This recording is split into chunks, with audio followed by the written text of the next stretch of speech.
পশ্চিম এশিয়ায় দীর্ঘদিন ধরে চলা অস্থিরতা যদি শেষ হয় এবং ইরানের ওপর থেকে আন্তর্জাতিক নিষেধাজ্ঞা তুলে নেওয়া হয়, তাহলে সবচেয়ে বড় অর্থনৈতিক ও কৌশলগত সুবিধা পেতে পারে ভারত। এমনটাই মনে করছেন আন্তর্জাতিক সম্পর্ক ও জ্বালানি বিশেষজ্ঞরা। ভারত বিশ্বের অন্যতম বৃহৎ তেল আমদানিকারক দেশ। দেশের মোট জ্বালানি চাহিদার প্রায় 85% বিদেশ থেকে আমদানি করতে হয়।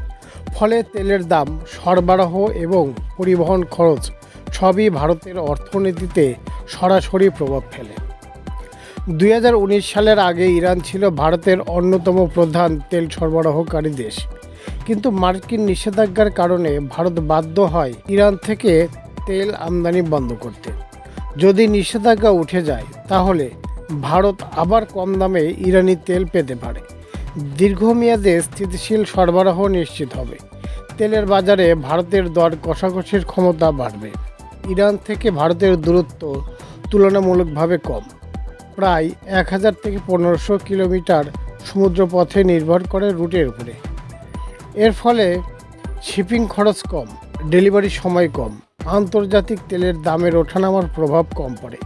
এই বিষয়টি বিশেষ করে গুরুত্বপূর্ণ, কারণ দূরের দেশ যেমন রাশিয়া বা আমেরিকা থেকে তেল আনতে বেশি সময় ও খরচ লাগে। ইরানের চাবাহার বন্দর ভারতের জন্য শুধু বাণিজ্য নয়, কৌশলগত দিক থেকেও অত্যন্ত গুরুত্বপূর্ণ। যদি সম্পর্ক স্বাভাবিক হয়, চাবাহার বন্দর পুরোপুরি সক্রিয় হবে। ভারত সহজে আফগানিস্তান ও মধ্য এশিয়ায় পণ্য রপ্তানি করতে পারবে। পাকিস্তানকে বাইপাস করে সরাসরি বাণিজ্য পথ তৈরি হবে। এটি ভারতের কানেক্টিভিটি স্ট্র্যাটেজিরও একটি বড় অংশ।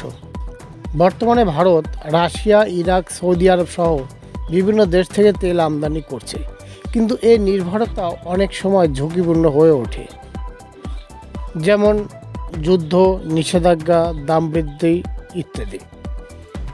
ইরান ফিরে এলে সরবরাহের উৎস বাড়বে, কম দামে তেল পাওয়ার সুযোগ বাড়বে, জ্বালানি নিরাপত্তায় আরও স্থিতিশীল হবে।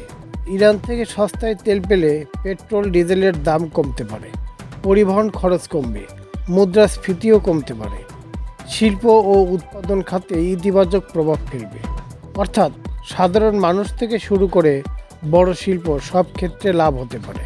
পরিশেষে সব মিলিয়ে বলা যায়, পশ্চিম এশিয়ায় যুদ্ধ বন্ধ হওয়া এবং ইরানের ওপর থেকে নিষেধাজ্ঞা উঠে যাওয়া ভারতের জন্য এক বড় অর্থনৈতিক সুযোগ তৈরি করতে পারে।